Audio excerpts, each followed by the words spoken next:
reading from the Holy Gospel according to Luke. The crowds asked John the Baptist, "What should we do?" He said to them in reply, "Whoever has 2 cloaks should share with the person who has none, and whoever has food should do likewise." Even tax collectors came to be baptized, and they said to him, "Teacher, what should we do?" And he answered them, "Stop collecting more than what is prescribed." Soldiers also asked him, "What is it that we should do?"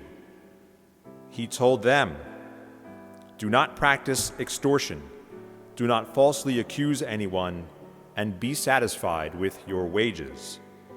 Now the people were filled with expectation, and all were asking in their hearts whether John might be the Christ. John answered them all, saying, "I am baptizing you with water, but one mightier than I is coming. I am not worthy to loosen the thongs of his sandals. He will baptize you with the Holy Spirit and fire.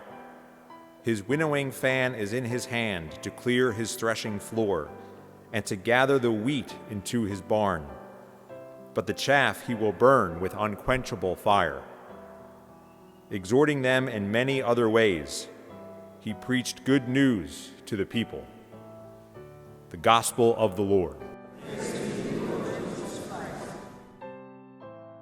If Jesus is the calm after the storm, if Jesus is the new day breaking through the darkness and shining through a clear sky, then on this beginning of the 3rd week of Advent, we are not there yet. On this 3rd week of Advent, we are still with John the Baptist, who himself seems more akin to a cluster of gathering clouds, wind, and rain. Or rather, John is like the weatherman who sees what's coming and is raising the alarm for what we need to do today to prepare. It is an apocalyptic storm he predicts, and he wants us to act or to respond accordingly. John's prediction is one of spirit and unquenchable fire, an event that separates the good from the bad. Not exactly the images we receive or send on our greeting cards this time of year. But on this side of history, we know that it is not a storm that's coming.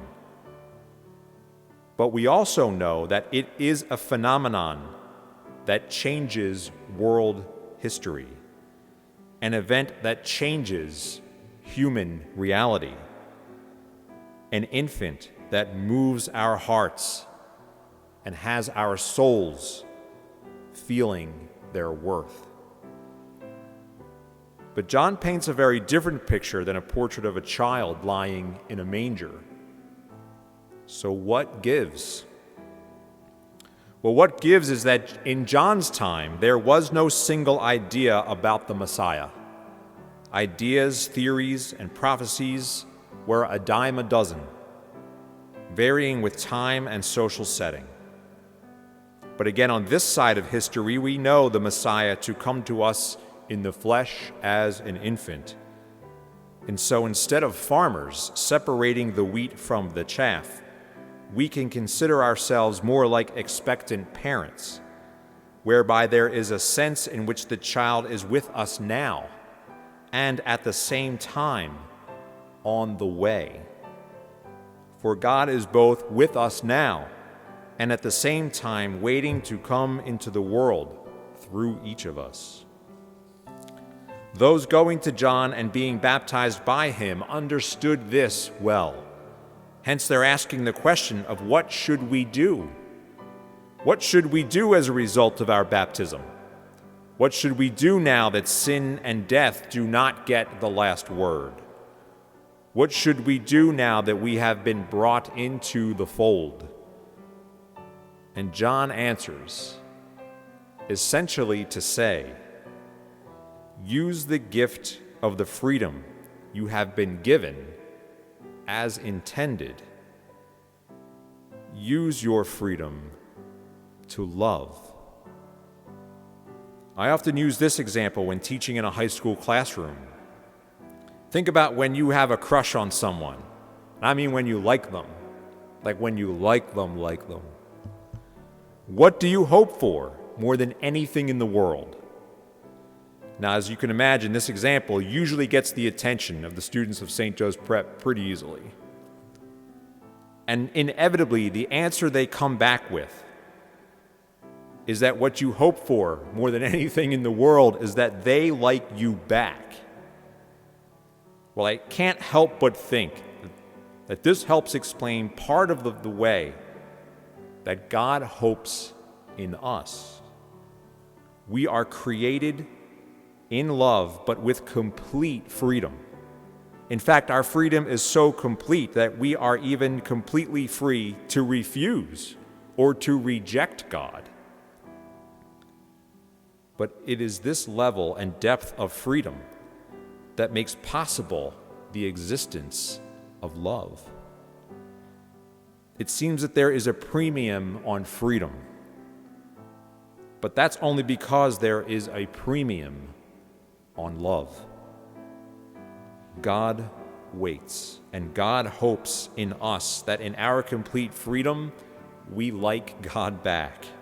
And more than that, but love God back and love one another as a result of God's love for us. And as God would have it, God comes to us not as a storm of clouds and thunder, as John seemed to be predicting, but as a human being. And not just a human being, but a child, an infant. God comes to us as someone in need of us, in need of our help of nurturing. As God would have it, love needs us. And so John exhorts us, desperately trying to get us to produce deeds appropriate to conversion. Deeds appropriate to conversion correspond with people who are continually turning toward God and continually turning toward one another. Because at the heart of our faith is a human being. At the heart of our faith is the one who humbled himself to share in our humanity, so that we may know and be inspired to act in a way reminiscent of his divinity. God became human so that we may be assured of our ability to respond to one another in the most divine ways, to share of what we have to excess, and to stop trying to get ahead on the backs of others or on the good reputations of others. And so from our freedom, will the next person we encounter find a space in our heart, or will they be told to go out back in the manger?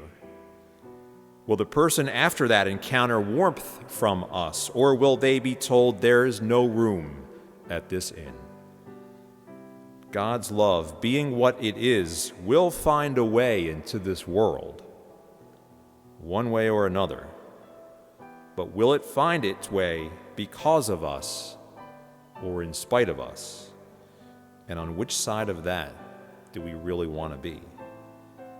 In this beginning of the third week of Advent, halfway to the coming Christmas season, how we will use our freedom with which we have been created. How can I commend myself to God and neighbor in imitation of John's disciples, or even in imitation as we anticipate the actions of Mary and Joseph, Zechariah and Elizabeth? The exhortations we hear from the gospel, or the exhortations we hear from our hearts, are not threats to condemn us, but wake-up calls that we not lose ourselves in the false and selfish promises of the world. John the Baptist's prophetic call and challenge is an invitation to freedom, a promise that God's love does not condemn, but waits for us, like a new mother cradling her child, wondering what will become of us, and all the while whispering, "Do not be afraid, the Lord is near. Rejoice."